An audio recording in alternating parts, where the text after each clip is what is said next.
വടക്കേ ഇന്ത്യയിലുണ്ടാകുന്ന പ്രശ്നങ്ങളെ കേരളത്തിലേക്ക് കൊണ്ടുവന്ന് ഇവിടുത്തെ വിഷയങ്ങളായിട്ട് അവതരിപ്പിച്ച് വോട്ട് ബാങ്ക് രാഷ്ട്രീയം കളിക്കുന്നു. അതിൻ്റെ ഒരു കാരണമായിട്ട് എനിക്ക് തോന്നാറ് പലപ്പോഴും ചില രാഷ്ട്രീയ നേതൃത്വങ്ങളിൽ പ്രവർത്തിക്കുന്ന ആളുകളുടെയെങ്കിലും ഒരു സ്യൂഡോ സെക്യുലറിസം. ഇപ്പോൾ ഞാൻ പറയാം, ഒരു NSS, SNDP, മുസ്ലിം ലീഗ് ഇവരെ ഒന്നും വർഗീയ പാർട്ടികളായിട്ട് പൊതുസമൂഹം കരുതുന്നില്ല. ഈ അല്പം ക്രൈസ്തവർക്ക് വേണ്ടി എന്തെങ്കിലും പറഞ്ഞാൽ വർഗീയവാദിയായി മുദ്ര കുത്തപ്പെടുമെന്നൊരു ഭയമുണ്ടോ? ഇപ്പം NSS നായർ സമുദായത്തിൻ്റെ ഒരു നേതാവുണ്ട്. നമ്മളാര് ചോദിച്ചാലും ഇമ്മീഡിയറ്റ് ആയിട്ട് അത് പറയും, ആ പേര് പറയാം, നേതാവിൻ്റെ പേര് പറയും. SNDP ഒരു നേതൃത്വം പറയും. അതുപോലെ MES എടുത്താൽ പോലും നമുക്കൊരു നേതൃത്വം പറയും. പക്ഷെ അങ്ങനെ മുസ്ലിം ലീഗ് വന്നാലും അതെ, മുസ്ലിം പാർലമെന്ററി ഉണ്ട്, അതിൻ്റെ സംഘടനാപരമുണ്ട്. പക്ഷേ അതെ, ഓരോ പാർട്ടിക്കും അതുണ്ട്. പക്ഷേ ക്രൈസ്തവ സമൂഹത്തിലേക്ക് വരുമ്പോൾ ആ തരത്തിലൊരു നേതൃത്വം, താങ്കൾ ആദ്യം ചോദിച്ച ചോദ്യത്തിൽ അത് റിഫ്ലക്റ്റഡ് ആണ്. ആ ഒരു കാഴ്ചപ്പാടില്ലാതെ പോകുന്നൊരു സങ്കുചിതത്വം കേരളത്തിൻ്റെ രാഷ്ട്രീയത്തിലുണ്ട്. അതിലൊരു മാറ്റമുണ്ടാവേണ്ടത് അടിയന്തരമാണ്.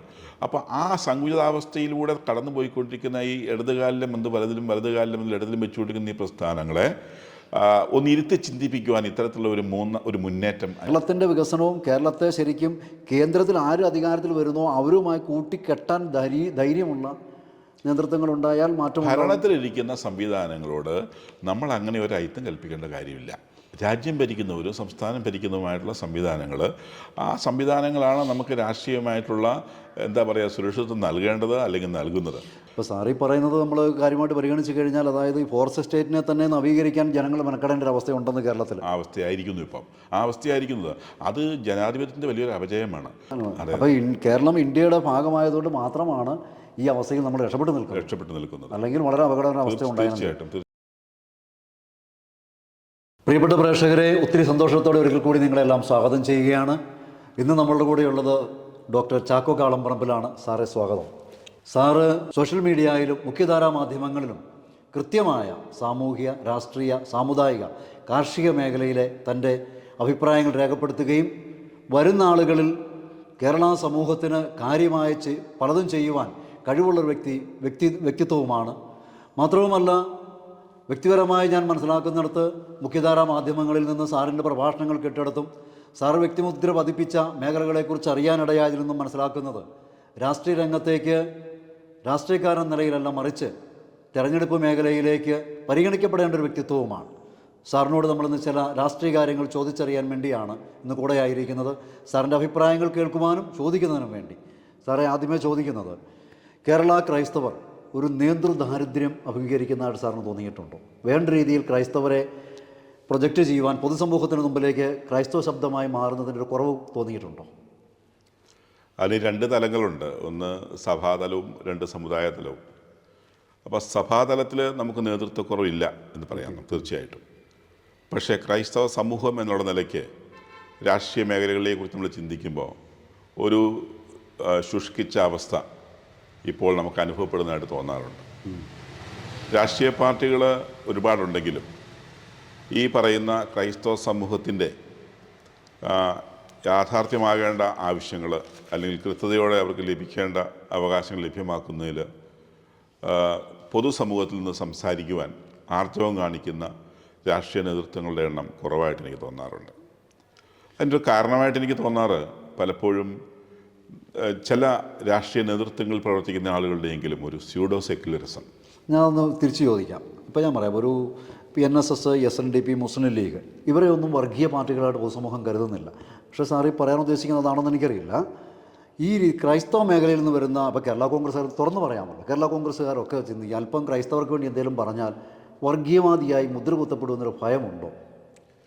ഇത് അനാവശ്യ ഭയം. ഇതൊരു തെറ്റിദ്ധാരണയാണ്. വാസ്തവത്തിൽ ഞാൻ ഒരു സമുദായത്തിന് അല്ലെങ്കിൽ ഒരു സമൂഹത്തിന് അർഹതപ്പെട്ട കാര്യങ്ങൾ മേടിച്ചു കൊടുക്കാൻ വേണ്ടി പറയുന്നത് ഒരിക്കലും വർഗീയതയല്ല. അത് ആ സമൂഹത്തോട് ചെയ്യേണ്ട എൻ്റെ കടപ്പാടാണ്. അതിന് വേണമെങ്കിൽ ഒരു സമുദായ ബോധമെന്ന് തന്നെ വിളിക്കാം. ഈ സമുദായ ബോധത്തെ വർഗീയതയായി ചിത്രീകരിച്ചുകൊണ്ട് നമ്മുടെ രാഷ്ട്രീയ സ്ഥാനമാനങ്ങൾ നഷ്ടപ്പെടുമോ എന്ന് ഭയപ്പെടുന്ന ഒരവസ്ഥ ഇവർ നിലനിൽക്കുന്നതുകൊണ്ടാണ് പലപ്പോഴും ഇത്തരത്തിലൊരു തുറവിയില്ലാതെ പോകുന്നത്. എന്നാൽ അവർ അത് മനസ്സിലാക്കുകയും ഈ സമുദായബോധം എന്ന് പറയുന്നത് വർഗീയതയല്ല, മറിച്ച് സമുദായത്തിന് അവകാശപ്പെട്ട കാര്യങ്ങൾ, അർഹതപ്പെട്ട കാര്യങ്ങൾ നേടിയെടുക്കുവാൻ വേണ്ടി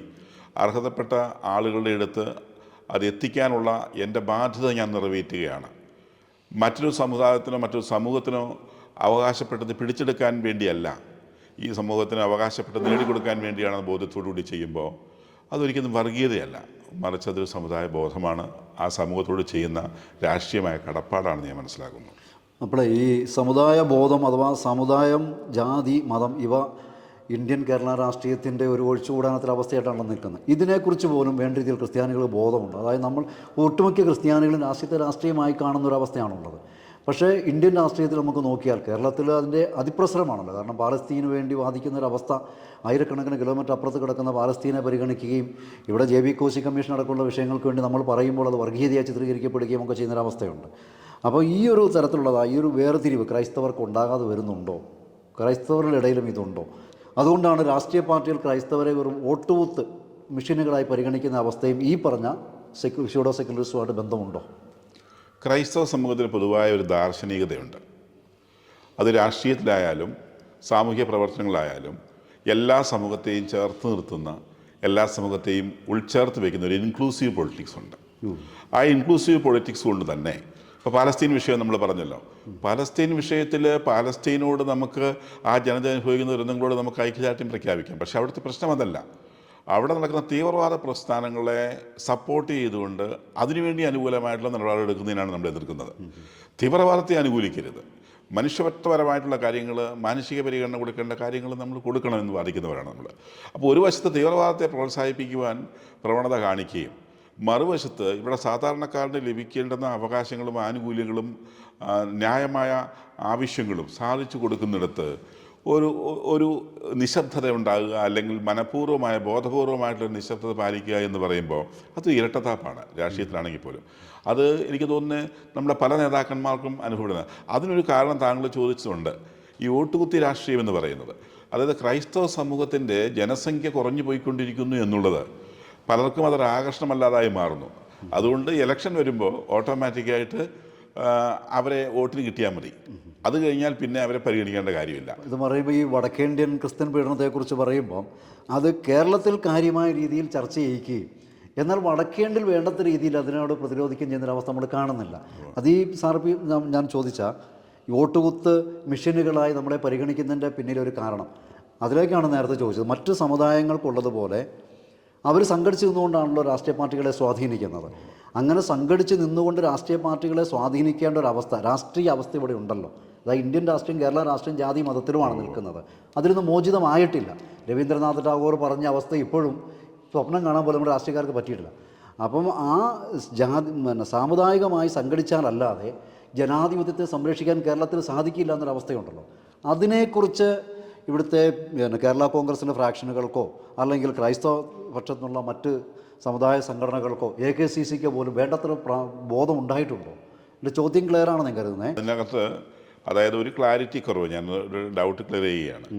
അത് താങ്കൾ ഉദ്ദേശിക്കുന്നത്, ആദ്യം ഉദ്ദേശിച്ച പാർട്ടി എന്ന് പറയുന്നത് വടക്കേ ഇന്ത്യയിൽ ഉണ്ടാകുന്ന പ്രശ്നങ്ങളെ കേരളത്തിലേക്ക് കൊണ്ടുവന്ന് ഇവിടുത്തെ വിഷയങ്ങളായിട്ട് അവതരിപ്പിച്ച് വോട്ട് ബാങ്ക് രാഷ്ട്രീയം കളിക്കുന്നു.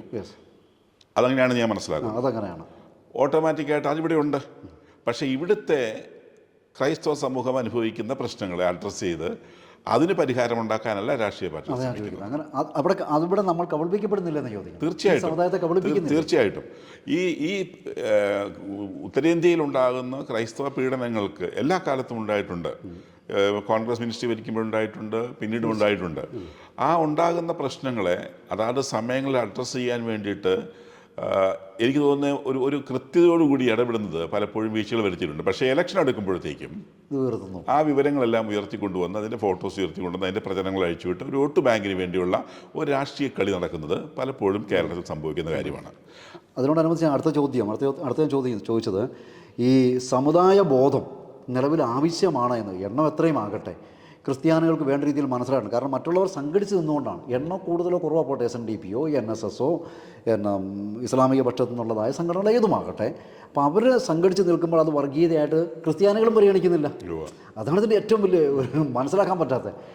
അതിനകത്ത് ഒരു കാര്യം ഞാൻ ശ്രദ്ധയിൽപ്പെടുത്താൻ ആഗ്രഹിക്കുന്ന ഇതാണ്. അതായത് ഇപ്പം NSS നായർ സമുദായത്തിൻ്റെ ഒരു നേതാവുണ്ട്. നമ്മളാരും ചോദിച്ചാലും ഇമ്മീഡിയറ്റ് ആയിട്ട് അത് പറയും, ആ പേര് പറയും, നേതാവിൻ്റെ പേര് പറയും. SNDP നേതൃത്വം പറയും. അതുപോലെ MES എടുത്താൽ പോലും നമുക്കൊരു നേതൃത്വം പറയും. പക്ഷേ അങ്ങനെ മുസ്ലിം ലീഗ് വന്നാലും അതെ മുസ്ലിം ലീഗ് പാർലമെന്ററി ഉണ്ട്, അതിൻ്റെ സംഘടനാപരമുണ്ട്. പക്ഷേ അതെ ഓരോ പാർട്ടിക്കും അതുണ്ട്. പക്ഷേ ക്രൈസ്തവ സമൂഹത്തിലേക്ക് വരുമ്പോൾ ആ തരത്തിലൊരു നേതൃത്വം, താങ്കൾ ആദ്യം ചോദിച്ച ചോദ്യത്തിൽ അത് റിഫ്ലക്റ്റഡ് ആണ്. അത്തരത്തിലൊരു നേതൃത്വം, ഈ സമുദായത്തിന് ഒരു നേതൃത്വത്തിൻ്റെ അഭാവം പുറമേ നിന്ന് നോക്കുന്നവർ ദർശിക്കുന്നുണ്ട്. അവരെല്ലാം എന്താണ് കാണുന്നത്? നേതൃത്വമായി കാണുന്നത്, സമുദായ നേതൃത്വമായി കാണുന്നത് സഭാ നേതൃത്വത്തെയാണ്. പക്ഷേ സഭാ നേതൃത്വത്തിന് രാഷ്ട്രീയമില്ല, പക്ഷേ രാഷ്ട്രീയ അവബോധമുണ്ട്. അത് സഭയുടെ നിലപാട് അതാണ്. ഒരു രാഷ്ട്രം എങ്ങനെ പോകണം, രാഷ്ട്രീയം എങ്ങനെയായിരിക്കണം, ജനങ്ങൾക്ക് സേവനം ചെയ്യേണ്ടത് കൃത്യമായ ദാർശനികതയോടെയാണ് സഭ പോകുന്നത്. പക്ഷേ സഭാ നേതാക്കന്മാർക്ക് പ്രത്യേക രാഷ്ട്രീയ പാർട്ടികളുടെ അഫിനിറ്റിയോ ചായ്വോ ഇല്ല. അതുകൊണ്ട് സഭാ നേതൃത്വം എന്തെങ്കിലും പറഞ്ഞാൽ അതിനെ വർഗീയമായി ചിത്രീകരിക്കുകയും അവരെ ആ തരത്തിൽ ഇല്ലായ്മ ചെയ്യാൻ ശ്രമിക്കുകയോ അല്ലെങ്കിൽ അവരുടെ ശബ്ദം സൈലന്റ് ആക്കാൻ നോക്കുകയും ചെയ്തൊരവസ്ഥ. അതിൻ്റെ മറുവശമാണ് മറ്റവർക്കുള്ള ഈ യാഥാർത്ഥ്യമല്ലാത്ത ഒരുതരം തെറ്റിദ്ധരിപ്പിക്കപ്പെട്ട മതേതരത്വ ബോധം രാഷ്ട്രീയ നേതാക്കൾ. തീർച്ചയായിട്ടും അതിനിടയ്ക്കാണ് ക്രൈസ്തവ നേതാക്കൾ ഈ തരത്തിൽ ചിന്തിക്കുകയും ചെയ്യുന്നത്. അവർ രാഷ്ട്രീയമായിട്ട് മുദ്ര കുത്തപ്പെടുമോ, ചാപ്പ കുത്തപ്പെടുമോ, അവന് ഒരു ക്രൈസ്തവ വർഗീയനാണെന്ന് പറയുമ്പോൾ എന്നൊരു ഭയം ഇവരിൽ എപ്പോഴും കാണുന്നുണ്ട്. സാറേ, ഇത് പറയുമ്പോൾ കഴിഞ്ഞ ദിവസം ഇന്ത്യൻ പ്രധാനമന്ത്രി ക്രിസ്ത്യാനികളെ അഭിനന്ദിച്ചു. ആ ഒരു വിഷയം മാത്രം എടുക്കാൻ പറഞ്ഞപ്പോൾ BJP എന്നാണ് പറയാം. അതാണ് നമ്മൾ സത്യമായി പറയുന്ന സംഭവത്തിന് ചില ആളുകൾക്ക് ചിലപ്പം നൊമ്പരപ്പെടും, ചില പാർട്ടികൾക്ക് നൊമ്പരപ്പെടും, ചില പ്രസ്ഥാനങ്ങൾ നൊമ്പരപ്പെടും. അപ്പോൾ അവരതിനെ എങ്ങനെയാണ് അതിജീവിക്കുക എന്നുള്ളത് ഈ ചാപ്പ കുത്തലിലൂടെയാണ്. ആളുകളെ ചാപ്പ കുത്തിക്കൊണ്ട് അവരുടെ ഈ ഒരു സത്യസന്ധമായിട്ടുള്ള അവരുടെ പ്രസ്താവനകളെ വളരെ എളുപ്പമാണ് അതിജീവിക്കാൻ, നമുക്ക് പ്രയാസമാണ്. അതെ. അതൊരു സോഷ്യൽ മീഡിയ വളരെ ലൈവ്ലി ആയിരിക്കുന്ന കാലഘട്ടത്തിൽ വളരെ എളുപ്പം സാധ്യമാകും. ആ തന്ത്രമാണ് രാഷ്ട്രീയ പാർട്ടികളിൽ പ്രത്യേകിച്ചും പല സംഘടനകളും ഉപയോഗിക്കുന്നത്. പക്ഷേ അതിനെ അതിജീവിക്കുവാനായിട്ടുള്ള ഒരാർജവം നമ്മുടെ സമൂഹത്തിൽ, നമ്മുടെ സമുദായത്തിലുള്ള അംഗങ്ങൾ കാണിച്ചിരിക്കണം. അതിനെ അതിജീവിച്ച് പോകാൻ നമുക്ക് കഴിയും. കാരണം നമ്മൾ വസ്തുനിഷ്ഠമായി പറയുന്ന കാര്യങ്ങൾ എത്ര ചാപ്പ കുത്തിയാലും സമൂഹം അംഗീകരിക്കും കാലക്രമത്തിൽ. അത് അംഗീകരിക്കാതിരിക്കുന്ന പ്രശ്നമില്ല. സാർ പറഞ്ഞുകൊണ്ട് ക്രിസ്ത്യാനികളുടെ കാഴ്ചപ്പാടെന്ന് പറയുന്നത് വിശാലമായൊരു കാഴ്ചപ്പാടാണ്, ഒരിക്കലും സങ്കുചിതത്വം അതിനകത്ത് വരുന്നില്ല. നമ്മുടെ കേരള കോൺഗ്രസിനെ കുറിച്ച് ഞാൻ എത്രത്തോളം ഈ വിഷയത്തെ ഏത് രീതിയിലാണ് സാറ് കാണുന്നറിയില്ല, പൊതുസമൂഹത്തിൻ്റെ അറിയത്തില്ല. പക്ഷേ ചിലർ പലപ്പോഴും ഞാൻ ഇതിനെക്കുറിച്ച് പലരോടൊക്കെ സംസാരിക്കുമ്പം വളരെ സീനിയറായ റിട്ടയർ എന്ന് പറയുന്നത്, രാഷ്ട്രീയത്തിൽ റിട്ടയർമെൻറ്റ് ഇല്ലെങ്കിലും റിട്ടയറായ കേരളത്തിലെ അറിയപ്പെടുന്ന രാഷ്ട്രീയക്കാർ ചിലരെങ്കിലും വിളിക്കാറുണ്ട്. അപ്പോൾ അവർ പറയും കേരള കോൺഗ്രസ്സുകൾ ഇപ്പോൾ LDFും UDF ഇത് അങ്ങോട്ടും ഇങ്ങോട്ടും മാറി കുത്തിപ്പോയി, ഇങ്ങനെ പോയി നമുക്ക് എന്ത് ചെയ്യാൻ പറ്റും? കേരള കോൺഗ്രസ് പ്രതീക്ഷയ്ക്കൊത്ത് ഉയരുന്നില്ല. അപ്പോൾ കേരളത്തെ രക്ഷിക്കുവാൻ ഒന്നല്ലെങ്കിൽ ഈ പറയുന്ന 2020 AAP, ആം ആദ്മി, കേരള കോൺഗ്രസ് പോലെയുള്ള പ്രസ്ഥാനങ്ങൾക്ക് സാധ്യതയുണ്ടെന്ന് പലരും ബന്ധപ്പെടാറുണ്ട്. അതെന്തെങ്കിലും ഒന്ന് പറയാം. കാരണം LDFും UDFും കളിക്കുകയാണ്, ഇത് പോരാ. അപ്പോൾ സ്വതന്ത്രമായിട്ട് മത്സരിച്ച് കയറി വന്നാൽ NDA ആണ് വരുന്നതെങ്കിൽ, പച്ചയ്ക്ക് പറയാം BJP മുന്നണിയാണെങ്കിൽ അവരോട് ബാർഗെയിൻ ചെയ്യാൻ പറ്റും. ഇനി ഇന്ത്യ മുന്നണിയാണെങ്കിൽ അവരോട് ബാർഗെയിൻ ചെയ്യാൻ പറ്റുന്ന രീതിയിൽ ഇവിടെ ഒരു രാഷ്ട്രീയ മുന്നണി കടന്നു വരേണ്ട ആവശ്യകതയെക്കുറിച്ച് ഡോക്ടർ ചാക്കോ കാളാമ്പറമ്പിൽ എന്ത് പറയുന്നു? വളരെ തുറന്ന് സാധിക്കുന്നിടത്തോളം വിഷയത്തെ സാറിന് തുറന്ന അഭിപ്രായം പ്രതീക്ഷിക്കുന്നത്. വളരെ റെലവൻ്റ് ആയിട്ടുള്ളൊരു ചോദ്യമാണത്. 956 മുതൽ ഇങ്ങോട്ട് നമ്മുടെ കേരളത്തിൻ്റെ ചരിത്രം പരിശോധിച്ചാൽ ഈ പറയുന്ന പോലെ ഇടത് വലത് രാഷ്ട്രീയ സംവിധാനങ്ങൾ മാറി ഭരിച്ചു വരികയാണ്. ഈ അടുത്ത നാളിൽ മാത്രമാണ് ഒരു സെക്കൻഡ് ടൈം ഒരേ മുന്നണിക്ക് കിട്ടുന്ന സാഹചര്യം ഉണ്ടായത്. നമുക്കറിയാം, ഇടത് മുന്നണി തന്നെ രണ്ടാമതും ഭരണത്തിലേക്ക് വന്നത്. പക്ഷേ അതിൻ്റെ ഒരു വലിയ അപജയം എന്ന് പറയുന്നത്, ഇത് നമ്മൾ ഇടത്തുകാലിലെ മന്തെടുത്ത് വലതുകാലിൽ വയ്ക്കുന്നു, വലതുകാലിലെ മന്തെടുത്ത് ഇടതുകാലിൽ വയ്ക്കുന്നു. ഈ ഒരു അവസ്ഥയിലാണ് നമ്മൾ പോയിക്കൊണ്ടിരിക്കുന്നത്. അതുകൊണ്ട് തന്നെ ഇവരല്ലെങ്കിൽ അവർക്ക് രണ്ടു കൂട്ടരിൽ ഒരു കൂട്ടർക്ക് ഉറപ്പായതുകൊണ്ട് അവരെ സംബന്ധിച്ച് അവർ രാഷ്ട്രീയത്തിലെ സ്ഥാനമാനങ്ങൾക്കാണ് ജനസേവനത്തെക്കാൾ കൂടുതൽ പ്രാധാന്യം കൊടുക്കുന്ന ഒരവസ്ഥയിലേക്ക് വരുന്നു. ഇത് ഇപ്രാവശ്യം അവർ ഭരിച്ചാൽ അടുത്ത പ്രാവശ്യം ഞങ്ങൾക്ക് ഉറപ്പാണ്. ആ ഒരവസ്ഥാവിശേഷം ജനസേവനത്തിൽ നിന്ന് എനിക്ക് തോന്നുന്ന ഈ ജനനേതാക്കളെ പോലും പിന്തിരിപ്പിച്ചുകൊണ്ട് രാഷ്ട്രീയം പാർട്ടിയുമായി മാറുകയാണ്. എൻ്റെ പാർട്ടിക്ക് വേണ്ടി എനിക്ക് എന്ത് ചെയ്യാൻ പറ്റും, എൻ്റെ പാർട്ടിയെ എനിക്ക് ശക്തിപ്പെടുത്താൻ പറ്റും എന്നുള്ള അവസ്ഥയിൽ വൺസ് ഇലക്ഷൻ കഴിഞ്ഞാൽ, ഒരിക്കൽ ഇലക്ഷൻ കഴിഞ്ഞു കഴിഞ്ഞാൽ ആ എലക്ട് ചെയ്യപ്പെട്ട നേതാവ് പിന്നെ പാർട്ടിയുടെ ആളല്ല, ആ സമൂഹത്തിൻ്റെ മുഴുവൻ ആൾ, മുഖ്യമന്ത്രി ആയാലും മന്ത്രിമാരായാലും MLA ആയാലും MP ആയാലും ഒക്കെ ആ പ്രദേശത്തെ ജനങ്ങളുടെ മുഴുവൻ നേതാവാകണം അയാൾ. ആ ഒരു കാഴ്ചപ്പാടില്ലാതെ പോകുന്നൊരു സങ്കുചിതത്വം കേരളത്തിൻ്റെ രാഷ്ട്രീയത്തിലുണ്ട്. അതിലൊരു മാറ്റമുണ്ടാവേണ്ടത് അടിയന്തരമാണ്. അപ്പോൾ ആ സങ്കുചിതാവസ്ഥയിലൂടെ കടന്നു പോയിക്കൊണ്ടിരിക്കുന്ന ഈ ഇടതുകാലിലും വലതിലും ഇടതിലും വെച്ചുകൊണ്ടിരിക്കുന്ന ഈ പ്രസ്ഥാനങ്ങളെ ഒന്ന് ഇരുത്തി ചിന്തിപ്പിക്കുവാൻ ഇത്തരത്തിലുള്ള ഒരു മുന്നേറ്റം അനിവാര്യമാണ്. ഞാനൊന്ന് ഇടയ്ക്ക് കയറാം സാറേ. ഇപ്പം തമിഴ്നാട് ഇന്ത്യയുടെ ഭാഗമാണ്. തമിഴ്നാടാണ് ഒന്നാം സ്ഥാനം. തമിഴ്നാട് വികസിച്ച് ഇന്ത്യ വികസിക്കുക എന്നുള്ളത്. അപ്പോൾ ഓരോ സ്റ്റേറ്റ് എടുത്ത് നോക്കിയാൽ ഉത്തർപ്രദേശ് നമ്മൾ ഏറ്റവും കൂടുതൽ യോഗിനെ വർഗീയവാദി എന്ന് കേരളത്തിൽ ഏറ്റവും കൂടുതൽ വിളിക്കും. പക്ഷേ അദ്ദേഹം കൊണ്ടുവരുന്ന കാര്യങ്ങൾ, കഴിഞ്ഞ ദിവസം ലുലു മാളിൻ്റെ നമ്മുടെ യൂസഫ് അലി സാർ പറഞ്ഞു, നരേന്ദ്രമോദി അവരുടെ അതുമൂലമാണ് ഞങ്ങൾക്ക് വികസിക്കാൻ സാധിക്കുന്നത് എന്ന് പറഞ്ഞ പോലെ നമ്മുടെ കേരളത്തെ മുന്നിൽ കണ്ടുകൊണ്ട് ഇനിയെങ്കിലും മലയാളികൾ ചിന്തിക്കേണ്ടതില്ലേ? അങ്ങനെ ചിന്തിക്കാൻ പറ്റാത്ത എന്തുകൊണ്ടാണ് ഈ രാഷ്ട്രീയ അടിമത്തം? അതിനെക്കുറിച്ച് സാർ പഠിച്ചിട്ടുണ്ടോ, ശ്രമിച്ചിട്ടുണ്ടോ? അല്ല, ഇതാണ് ഞാൻ ചൂണ്ടിക്കാണിച്ചത്. കേരളത്തിൽ എന്തെല്ലാം പ്രശ്നങ്ങളുണ്ടായാലും ഒരു ഇലക്ഷൻ വരുമ്പോൾ ഈ ആളുകളെ LDF UDF എന്ന 2 ക്യാമ്പുകളിൽ കൊണ്ട് കെട്ടി അതിൻ്റെ അഡ്വാൻറ്റേജ് എടുക്കുന്നവരാണ് ഇവിടുത്തെ മുന്നണികൾ. അവർക്കറിയാം എന്തെല്ലാം. ഇപ്പോൾ നാളെ വോട്ട് ചെയ്യാൻ പോകുന്ന ഒരാളെ സംബന്ധിച്ച് ഇന്ന് വൈകുന്നേരം അയാളുടെ വീട്ടിൽ കറണ്ട് ഇല്ലെങ്കിൽ അയാൾ വോട്ട് ചെയ്യുന്ന തിരിച്ച് ചിന്തിക്കും. അത്രയേ ഉള്ളൂ നമ്മുടെ പൊളിറ്റിക്കൽ ബോധം എന്ന് പറയുന്നത്. അങ്ങനെ ഒരു സമൂഹത്തിൽ നമ്മൾ ജീവിക്കുന്നത്. അപ്പോൾ ഓട്ടോമാറ്റിക്കായിട്ട് ഏത് മുന്നണിയിലാണോ അയാളെ കൊണ്ടെത്തിക്കുന്നത്, ഏതെങ്കിലും ഒരു മുന്നണിയുടെ ഭാഗമായി അയാൾ അറിയാതെ തന്നെ തീരത്തക്ക വിധത്തിലുള്ള ഒരു രാഷ്ട്രീയ നീക്കം ഇവിടെ നടക്കുന്നുണ്ട്. ആ നീക്കത്തിൻ്റെ ശക്തമായ അടിയൊഴുക്കൾ നടക്കുന്നതുകൊണ്ട് ഇവർക്ക് ഭയമില്ല. പക്ഷേ ഈ ജനങ്ങളിൽ നല്ലൊരു പങ്ക് ഇങ്ങനെ പോയി അതൃപ്തരാണ്, അസംതൃപ്തരാണ്. അത് അവർക്കൊരു ഓൾട്ടർനേറ്റീവ് ദിശ കാണിച്ചു കൊടുക്കാൻ, ഒരു ഓൾട്ടർനേറ്റീവ് നേതൃത്വം ഉണ്ടാകാൻ അവർ ആഗ്രഹിക്കുന്നുള്ളൊരു വസ്തുത അവിടെയുണ്ട്.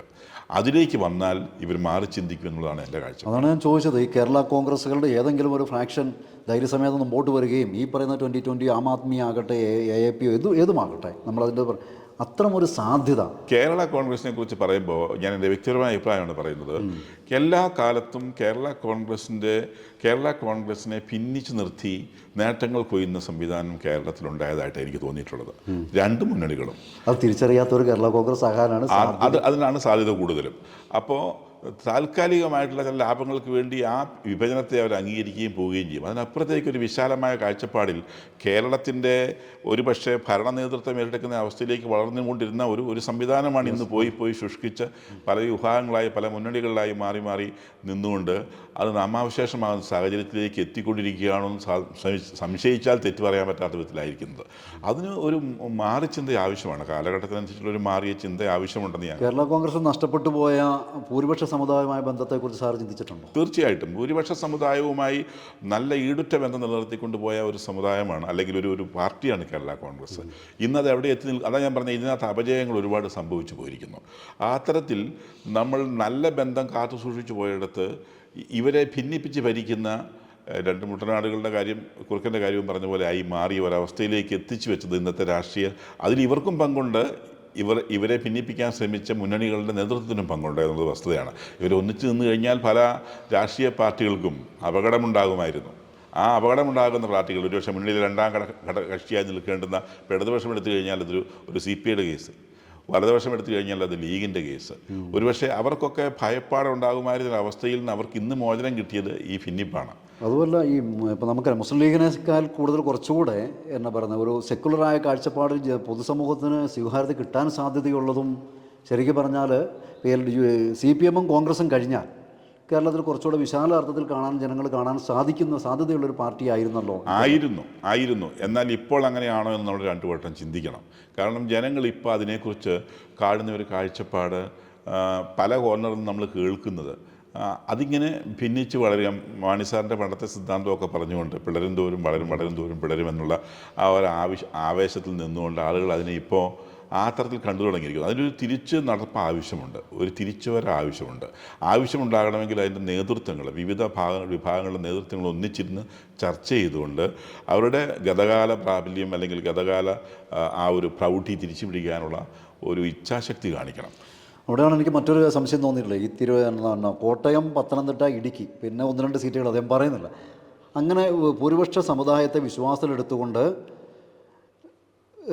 ഒരു മത്സരരംഗത്തേക്ക് ഒരു ക്ലെയിം, അതായത് ലോക്സഭാ തെരഞ്ഞെടുപ്പ് അടുത്ത് വരികയാണല്ലോ, കൃത്യമായി പറഞ്ഞ ലോക്സഭാ തെരഞ്ഞെടുപ്പിനെ മുന്നിൽ കണ്ടുകൊണ്ട് കോട്ടയം, പത്തനംതിട്ട, ഇടുക്കി, പിന്നെ 1-2 മണ്ഡലങ്ങൾ കൂടി ഞങ്ങൾ മത്സരിപ്പിക്കുമെന്ന് ആർജവത്തോടെ പറയാൻ ഞാൻ ഈ പേര് പറഞ്ഞ കക്ഷികളിൽ ആരെങ്കിലും തയ്യാറായാൽ പ്രതീക്ഷിക്കാത്ത രീതിയിലുള്ളതായ ഒരു പിന്തുണയും, അല്ലെങ്കിൽ ഞങ്ങൾ സ്ഥാനാർത്ഥിനെ നിർത്തില്ല എന്ന് പറയാനുള്ള സാഹചര്യം പലപ്പോഴും പലരും പറയുന്നതും ഒക്കെ വെച്ച് നോക്കിയിട്ട് മനസ്സിലാക്കുന്നുണ്ട്.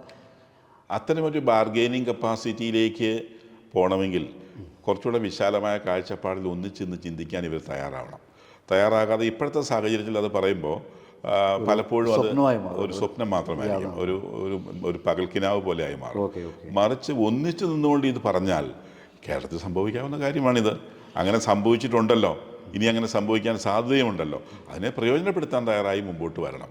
അതല്ലാതെ നമ്മൾ ഭിന്നിച്ചു നിന്നുകൊണ്ട് ഇങ്ങനെയാണ്. ഇപ്പം ഞാൻ ഉദാഹരണം പറയാം. ഇടതു മുന്നണിയിൽ നിൽക്കുന്ന കേരള കോൺഗ്രസ് വിഭാഗം ഒരുപക്ഷെ ഇപ്പോൾ ഈ അടുത്ത കാലത്തെ ചാഴിക്കാടൻ്റെ വിഷയങ്ങൾ അടക്കം എടുത്തു കഴിഞ്ഞാൽ പരിഹസിക്കപ്പെടുന്നുവെന്ന് സമൂഹം ചിന്തിക്കുന്നുണ്ട്. ഉണ്ട്, തീർച്ചയായിട്ടും ഉണ്ട്. ഇല്ലേ? അത് പരസ്യമായിട്ട് പറഞ്ഞല്ലോ. പരസ്യമായി പറയുന്നു. അപ്പോൾ പരിഹസിക്കപ്പെടുന്ന സമൂഹം ചിന്തിക്കുമ്പോൾ അത് മനസ്സിലാക്കാനുള്ള ഒരു പ്രായോഗിക ജ്ഞാനം ഇല്ലാത്തവരല്ല അതിന് നേതൃത്വം നിൽക്കുന്നവർ.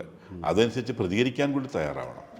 കേവലം ഒരു അടിമത്ത രാഷ്ട്രീയത്തിനപ്പുറത്തേക്ക് കടന്ന് ഒരു അടിമത്ത രാഷ്ട്രീയം, മുന്നണിയുടെ അടിമത്ത രാഷ്ട്രീയത്തിനപ്പുറത്തേക്ക് കടന്ന് ആർജവമുള്ള നേതൃത്വങ്ങളായി നിന്നുകൊണ്ട് മുന്നണിയെ നയിക്കാൻ കഴിയുന്ന ഇച്ഛാശക്തിയുള്ള നേതൃത്വങ്ങളായി മാറണം. സാർ അങ്ങനെ പറയുമ്പോൾ ചിലപ്പോൾ ഒന്നോ രണ്ടോ ടേംസുകൾ തന്നെ രാഷ്ട്രീയം അധികാരമില്ലാതെ മാറി നിൽക്കേണ്ട അവസ്ഥകളൊക്കെ ഉണ്ടായാലേ. തീർച്ചയായിട്ടും സാക്രിഫൈസ് ഇല്ലാതെ നടക്കില്ല.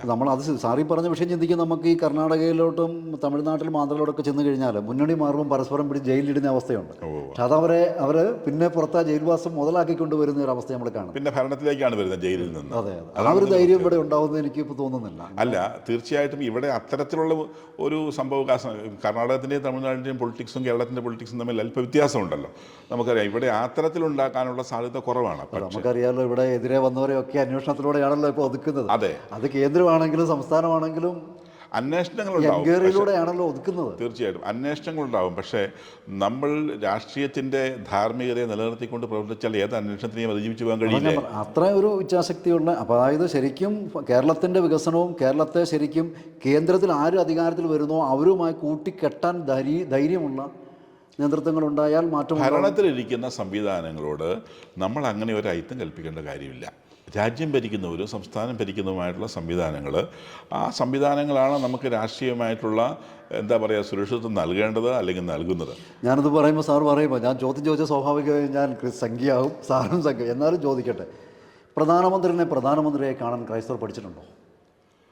ഞാൻ മനസ്സിലാക്കുന്നിടത്തോളം പ്രധാനമന്ത്രിയെ ഒരു പടി കൂടി കടത്തി പറഞ്ഞു കഴിഞ്ഞാൽ പ്രധാനമന്ത്രി ആ തരത്തിൽ നല്ല ഇച്ഛാശക്തിയുള്ള ഒരു നേതാവായി കാണാൻ ലോകം മുഴുവൻ ആഗ്രഹിക്കുമ്പോൾ അതിനോട് ചേർത്ത് വായിക്കാനാണ് എനിക്കും ഇഷ്ടം. പക്ഷേ നമ്മൾ കേരളത്തിൽ ഞാൻ ഉദാഹരണം പറയാം. അപ്പം കമ്മ്യൂണിസത്തെ ക്രൈസ്തവ വിശ്വാസമായി കൂട്ടിക്കെട്ടുമ്പോൾ ആ വിഷയത്തിൽ സാർ വളരെ ആധികാരികമായി സംസാരിക്കുന്ന വ്യക്തിയാണെന്ന് എനിക്കറിയാം. അതിനോട് നമുക്ക് കമ്മ്യൂണിസത്തെയും മുഖ്യമന്ത്രി രണ്ടായി കാണാൻ നമുക്ക് സാധിക്കുന്നില്ലേ? ഉണ്ടല്ലോ, ഒരു മടിയില്ല. അതേതുണ്ടോയെന്നാണ് ചോദിക്കുന്നത്. ഞാൻ പറയുന്നത് നമ്മുടെ സംവിധാനങ്ങളിൽ ഇപ്പോൾ സോഷ്യലിസത്തിൻ്റെ മറുവശമായിട്ട് അല്ലെങ്കിൽ സോഷ്യലിസത്തിൻ്റെ ഒരു എക്സ്ട്രീം സ്റ്റേജിൽ കടന്നു വരുന്നതാണ് നിരീശ്വരത്വം. ആ നിരീശ്വരത്വവും പിന്നീട് കുറച്ചുകൂടെ ഡെവലപ്പ് ചെയ്ത് വന്ന നിരീശ്വരത്വമായ മേഖല, നിരീശ്വരത്വ പ്രസ്ഥാനങ്ങളിലൂടെ കടന്ന് അതിലേക്ക് ഉൾച്ചേർത്ത് പ്രവർത്തിക്കുന്നതാണ് പൊളിറ്റിക്കൽ ഇസ്ലാം. അത് ലോകത്തിൻ്റെ അപകടകരമായ അവസ്ഥയിലേക്ക് നയിക്കുന്നത് പല രാജ്യങ്ങളും നമ്മൾ കണ്ടു കഴിഞ്ഞതാണ്.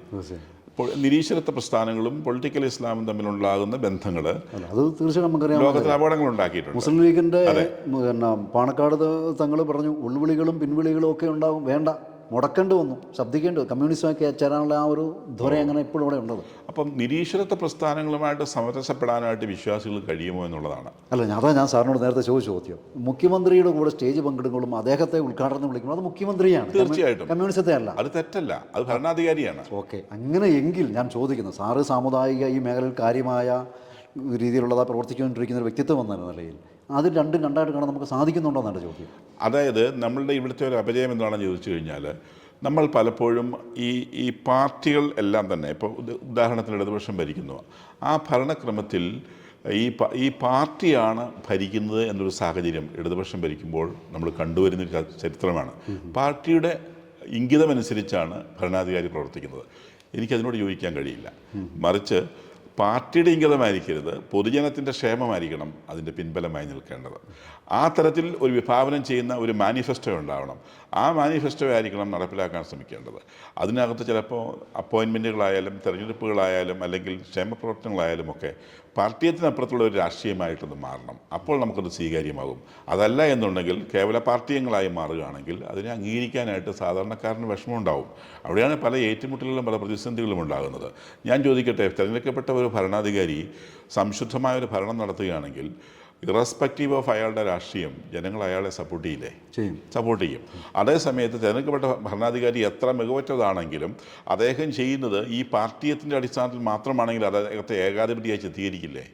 ചിത്രീകരിക്കും, ജനങ്ങൾ ചിത്രീകരിക്കും. അദ്ദേഹം ആ പാർട്ടിക്ക് വേണ്ടിയല്ലേ രേഖാധിപതിയെ പോലെ പ്രവർത്തിക്കുന്നു എന്ന് കേൾക്കുന്നില്ല നമ്മൾ പലരും അപ്പോൾ പറയുന്നത്. ഇപ്പം നിലവിൽ സഖാ പിണറായി വിജയനെ കൊണ്ടും വിവിധ മേഖലകളിൽ നിന്ന് പറഞ്ഞു കേൾക്കുന്ന ഒരു ആരോപണം ഏകാധിപതിയെ പോലെ മാധ്യമങ്ങളോട് പോലും ഏകാധിപത്യം, അങ്ങനെ ഒരു പ്രശ്നം അത് വരുന്നുണ്ട്. അപ്പോൾ അത് സ്വാഭാവികമാണ്. ജനങ്ങൾ ഇതെല്ലാം വായിച്ചെടുക്കാൻ കഴിയുന്നവരാണ്. ജനങ്ങളെല്ലാവരും, രാഷ്ട്രീയക്കാരെല്ലാവരും പറയും ജനങ്ങൾ തീരുമാനിക്കട്ടെ എന്ന്. എല്ലാത്തിനും ഉത്തരം ആരാണ്? ജനങ്ങളുടെ തീരുമാനമാണിതെന്ന്. ജനങ്ങളുടെ തീരുമാനമാണെങ്കിൽ ഇങ്ങനെ സംഭവിക്കില്ല. ജനങ്ങളുടെ തീരുമാനം ക്ഷേമകരമായ ഒരു ഭരണം, രാഷ്ട്രീയ പാർട്ടികൾ ഈ രാഷ്ട്രീയത്തിന് അതീതമായി നിന്നുകൊണ്ട് രാജ്യത്തെ വളർത്താൻ നിൽക്കുന്ന വിധത്തിൽ പ്രവർത്തിക്കണമെന്നാണ് ജനങ്ങളുടെ ആഗ്രഹം. അതനുസരിച്ചല്ല രാഷ്ട്രീയ പ്രസ്ഥാനങ്ങൾ ഭരണത്തിൽ കയറുമ്പോൾ ഭരിക്കുന്നത് എന്നുള്ളത് ഒരു അപജയമാണ്, രാഷ്ട്രീയത്തിൻ്റെ ഒരു അപജയമായിട്ടാണ് ഞാൻ കാണുന്നത്. അപ്പോൾ ഇവിടെ എങ്ങനെയാണ് ഒരു വിശ്വാസ ജീവിതവും അല്ലെങ്കിൽ നിരീശ്വരവാദവും തമ്മിൽ സമരസപ്പെടാൻ കഴിയില്ല. അതേസമയത്ത് രാഷ്ട്രീയത്തിൽ ഒരു നേതാവായി വരുന്നയാൾ ആ നിരീശ്വര പ്രസ്ഥാനങ്ങളുടെ ആശയാഭിലാഷങ്ങളാണ് പൂർത്തീകരിക്കാൻ ശ്രമിക്കുന്നത് എന്നുണ്ടെങ്കിൽ ജനങ്ങൾ അതിനോട് ഐക്യപ്പെടുകയുമില്ല. മറിച്ച് ആ പ്രസ്ഥാനത്തിലൂടെ വന്ന വ്യക്തികളാണെങ്കിൽ പോലും ജനക്ഷേമത്തെ മുൻനിർത്തിക്കൊണ്ട് അതിനെ മാറ്റിവെച്ചുകൊണ്ട്, അല്ലെങ്കിൽ അതിനെ ഈ ജനങ്ങളോടുള്ള കടമയെ നിർവഹിക്കുന്നതിൽ അത് കടന്നു വരാത്ത വിധത്തിൽ പ്രവർത്തിക്കുമ്പോൾ ജനങ്ങൾ അദ്ദേഹത്തിന് സ്വീകാര്യമായി മാറും എന്നുള്ള കാഴ്ചപ്പാടാണ് എനിക്ക് അത് സാറി പറയുന്നത് വളരെ കറക്റ്റാണ്. നമുക്ക് നോക്കിയാൽ പൊളിറ്റിക്കൽ ഇസ്ലാമിക പ്രഖ്യാപിത രാഷ്ട്രങ്ങളാണ് UAE, ബഹ്റൈൻ, സൗദിയൊക്കെ. പക്ഷേ സാറി പറഞ്ഞ ആംഗിൾ അവിടുത്തെ ഭരണാധികാരികൾ അവിടുത്തെ ജനങ്ങൾക്ക് വേണ്ട രീതിയിൽ ചെയ്യുന്നത് കൊണ്ട് അംഗീകരിക്കപ്പെടും. പൊളിറ്റിക്കൽ ഇസ്ലാമിക രാഷ്ട്രങ്ങളിൽ കാണപ്പെടുന്ന അസ്ഥിരത ഇവിടങ്ങളിലില്ല. അതും മിക്കവാറും സാറി പറഞ്ഞ ആംഗിളൊന്നായിരിക്കും വരുന്നത്. അത് അതിൻ്റെ വേറൊരു ആംഗിളാണത്. അസമയം ഇറാനിലോ, യമനിലോ, സിറിയയിലോ, ലെബനോണിലോ അങ്ങനെയല്ല. അതാണ് ഇതിൻ്റെ വ്യത്യാസം. അപ്പോൾ അത് ഞാൻ ചോദിച്ച ചോദ്യം സാർ, നമ്മൾ ആദ്യം പോലെ ശ്രമിക്കാം. ആ ഒരു അവസ്ഥയിലേക്ക് കേരളീയർ വേണ്ട രീതിയിൽ ചിന്തിക്കുന്നുണ്ട്. കേരളത്തിൻ്റെ ചിന്താധാരയെ ഒരു പരിധി വരെ ബ്രെയിൻ വാഷ് ചെയ്തിരിക്കുന്ന ഒരു അവസ്ഥ ഇവിടുത്തെ രാഷ്ട്രീയ പാർട്ടികൾ അങ്ങനെ ചിന്തിക്കുമ്പോൾ ഞാൻ ചോദിക്കട്ടെ, രാഷ്ട്രീയത്തിൽ രാഷ്ട്രീയ മാധ്യമ സാന്ദ്രതയാണെങ്കിലും വിദ്യാഭ്യാസപരമായ ഇതാണെങ്കിലും ആ ഒരു മേഖലയിലുള്ളത് നമ്മുടെ വികസനപരമായിട്ട് കാണാൻ നമുക്ക് സാധിക്കുന്നുണ്ട്. നമ്മുടെ മാധ്യമങ്ങളെല്ലാം അത്തരത്തിൽ വളരെ നിഷ്പക്ഷമായിട്ടാണ് പ്രവർത്തിക്കുന്നത് നമുക്ക് പറയാൻ കഴിയുമോ? ഇല്ല. അവിടെയും ബയാസിങ് വന്നു കഴിഞ്ഞു. രാഷ്ട്രീയ പാർട്ടികളുടെ ഇംഗിതങ്ങൾ നിർവഹിക്കുന്നവരായി മാറുന്ന മാധ്യമങ്ങളിലെ അപ്പോൾ സമൂഹം കാണുന്നത് പലപ്പോഴും ഈ മാധ്യമങ്ങളിലൂടെയും മുഖ്യധാരാ മാധ്യമങ്ങളിലൂടെയും അവരെ സ്വാധീനിക്കപ്പെടാൻ സാധ്യത കൂടുതലാണ്. അതാണ് ഞാൻ പറഞ്ഞു വരുന്നത്. അത്തരത്തിൽ ബ്രെയിൻ വാഷ് നടക്കുന്നുണ്ട് മീഡിയ. അത് രാഷ്ട്രീയക്കാരും മാധ്യമങ്ങളും നിരീക്ഷകരും എല്ലാം കേരള സമൂഹത്തെ ഇങ്ങനെ അറിയപ്പെടുന്നു. നമ്മൾ ഈ ഫോർത്ത് എസ്റ്റേറ്റ് എന്ന് പറയുന്ന ഈ മാധ്യമത്തിന് വലിയൊരു ധർമ്മമുണ്ട്. എവിടെ നമ്മൾ ജനാധിപത്യം പരാജയപ്പെടുന്നു, എവിടെ ബ്യൂറോക്രസി പരാജയപ്പെടുന്നു, എവിടെ നമ്മുടെ ജുഡീഷ്യറി പരാജയപ്പെടുന്നു, അതിനെ കൃത്യമായിട്ട് ഉയർത്തി കാണിച്ചുകൊണ്ട് പൊതുജനാവബോധം ഉണ്ടാക്കേണ്ട ഉത്തരവാദിത്തമുള്ളത് മാധ്യമങ്ങൾക്കാണ്. ഇപ്പോൾ സാറി പറയുന്നത് നമ്മൾ കാര്യമായിട്ട് പരിഗണിച്ച് കഴിഞ്ഞാൽ, അതായത് ഈ ഫോർത്ത് എസ്റ്റേറ്റിനെ തന്നെ നവീകരിക്കാൻ ജനങ്ങൾ മെനക്കെടേണ്ട ഒരു അവസ്ഥയുണ്ടെന്ന് കേരളത്തിൽ. ആ അവസ്ഥയായിരിക്കുന്നു ഇപ്പം. ആ അവസ്ഥയായിരിക്കുന്നത് അത് ജനാധിപത്യത്തിൻ്റെ വലിയൊരു അപജയമാണ്. അത് ജനാധിപത്യത്തെ മറ്റൊരു തലത്തിലേക്ക് ഉയർത്തും. അതൊരു മറ്റൊരു ഏകാധിപത്യ പ്രവണതയിലേക്ക് രാജ്യം അല്ലെങ്കിൽ സംസ്ഥാനം പോകുന്ന സാഹചര്യങ്ങളൊക്കെ ഉണ്ടാവും. അത് അപ്പോൾ കേരളം ഇന്ത്യയുടെ ഭാഗമായതുകൊണ്ട് മാത്രമാണ് ഈ അവസ്ഥയിൽ നമ്മൾ രക്ഷപ്പെട്ടു നിൽക്കുന്നത്. അല്ലെങ്കിൽ വളരെ അപകടകരമായ അവസ്ഥ ഉണ്ടായിരുന്നു. അവസാനമായിട്ട് സാറ് ഇതിനോട് ചേർത്ത് വെച്ചുകൊണ്ട്, സാറ് സമൂഹത്തിൻ്റെ വിവിധ പ്രായത്തിലുള്ളവരുമായിട്ട് ബന്ധപ്പെടാനിടയാകുന്ന ഒരു വ്യക്തിത്വമാണല്ലോ. പുതിയ തലമുറ LDFനെയും UDFനെയും അടുക്കുകയും രാഷ്ട്രീയ വികസനവുമായി ബന്ധപ്പെട്ട് കാണാൻ ശ്രമിക്കുന്നുണ്ട് എന്നുള്ളൊരു പ്രത്യാശയുടെ അവിടെ ഇവിടെ പറഞ്ഞു കേൾക്കുന്നുണ്ട്. ആ സാർ കേട്ടിട്ടുണ്ടോ? അതായത് പൊതുവിൽ 35 വയസ്സിന് താഴേക്ക്, ഒരു 35 വയസ്സ് താഴേക്കുള്ളവരിൽ അങ്ങനെ അവരിലുള്ള ഒരു പൊതുവിൽ ഒരു രാഷ്ട്രീയത്തോട് ഒരു അവജ്ഞ കുറേ ആളുകൾക്കെങ്കിലും ഈ രാഷ്ട്രീയത്തിൻ്റെ അതിപ്രസരം ഇത്തരത്തിലുള്ള പ്രവർത്തനങ്ങളും അതിനോടൊരു അവജ്ഞ അല്ലെങ്കിൽ അത്തരത്തിലുള്ള അകൽച്ച ഉണ്ടാകാൻ കുറേയൊക്കെ കാരണമായിട്ടുണ്ട്. അത് അപകടകരമാണ്. വാസ്തവത്തിൽ അവരെ നമുക്ക് തിരിച്ചു കൊണ്ടുവരണം, രാഷ്ട്രീയത്തിലേക്ക് തിരിച്ചു കൊണ്ടുവരണം. പക്ഷേ സംശുദ്ധ രാഷ്ട്രീയമായിരിക്കണം, ഇപ്പോഴത്തെ രാഷ്ട്രീയമായിരിക്കരുത്. അങ്ങനെ വരികയാണെങ്കിൽ അവരുടെ ഉള്ളിലെല്ലാം ഈ ആശയങ്ങളുണ്ട്. ഇപ്പോൾ നടക്കുന്ന അപജയങ്ങളെക്കുറിച്ച് അവർക്കറിയാം. ഇപ്പോൾ നടക്കുന്ന രാഷ്ട്രീയമായ മൂല്യച്യുതികളെക്കുറിച്ച് അറിയാം, കറപ്ഷനെക്കുറിച്ച് അറിയാം. ഇതൊന്നും അറിയാത്തവരൊന്നുമല്ല. നമ്മൾ വിചാരിക്കുന്നത് യങ്ങർ ജനറേഷൻ ഒന്നും അറിയില്ല എന്ന്. They are well aware of. അവർക്ക് ഈ കാര്യങ്ങളെക്കുറിച്ചൊക്കെ നല്ല പരിജ്ഞാനമുണ്ട്. അവരെ വേണ്ട ഒരു സോഷ്യൽ മീഡിയയിലൂടെ അത്തരത്തിലുള്ള ഒരു ഉരുത്തിരിഞ്ഞ് വരുന്ന ആശയങ്ങളുടെ ഒരു മൂർത്തഭാവത്തിലേക്ക് എത്താനുള്ള സാധ്യതയുമുണ്ട് അവിടെ. അത് ഈ തരത്തിൽ പോവുകയാണെങ്കിൽ അനധിവിദൂര ഭാഷയിൽ അത് സംഭവിക്കാവുന്നതാണ്. ഈ യങ്ങർ ജനറേഷനാണ് ഈ തീരുമാനിക്കുന്ന ഡിസൈഡിങ് ഫാക്ടർ. കേരളത്തിലാകെ കൂടി 1-2 ലക്ഷം വോട്ടിലാണല്ലോ ഒരു മുന്നണിയിൽ നിന്ന് മറ്റു മുന്നണിയിലേക്ക് മറിയുന്നത്. ചുരുങ്ങിയ 1000 വോട്ടുകളുടെ എണ്ണത്തിനാണ് പലപ്പോഴും MLA സ്ഥാനം, അല്ലെങ്കിൽ 100 അങ്ങനെ വോട്ടുകളുടെ MLA സ്ഥാനം മറിയുന്നത്. ഇപ്പോൾ മുഖ്യമന്ത്രിയായിരുന്ന ഉദാഹരണത്തിന് കഴിഞ്ഞ പ്രാവശ്യം ഉമ്മൻചാണ്ടി മുഖ്യമന്ത്രി ആയിരുന്ന കാലത്ത് 72 സീറ്റ് കിട്ടുമ്പോൾ കേവലം 500 വോട്ടിൻ്റെ ഭൂരിപക്ഷത്തിനാണ് 2 MLA മാർ ജയിച്ചത്. ആ തരത്തിലാണ് ഭരണത്തിൽ വന്നത്. അപ്പോൾ 500 വോട്ട് കൊണ്ടൊരു ഭരണം നിലവിൽ വരികയാണ്.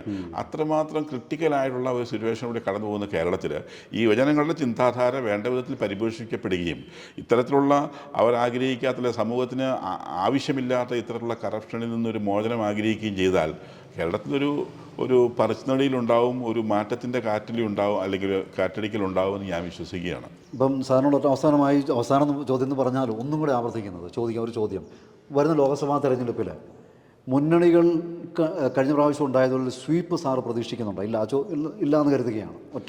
അത്തരത്തിലുള്ള ഒരു സ്വീപ്പ് ഈ പ്രാവശ്യം ഉണ്ടായിക്കണമെന്നില്ല. കാരണം കേന്ദ്രത്തിൽ ശക്തമായൊരു ഭരണം വന്നു കഴിഞ്ഞു. അന്നെന്ന് പറഞ്ഞാൽ കേന്ദ്രത്തിലെ ഭരണത്തെക്കുറിച്ച് ജനങ്ങൾക്ക് ആശങ്കയുണ്ടായിരുന്നു. കോൺഗ്രസ് ഭരിക്കുമെന്നുള്ള ഒരു പ്രത്യാശയിൽ നിന്നുകൊണ്ടാണ് ഇവിടെ ഒരു സ്വീപ്പ് കിട്ടിയത്.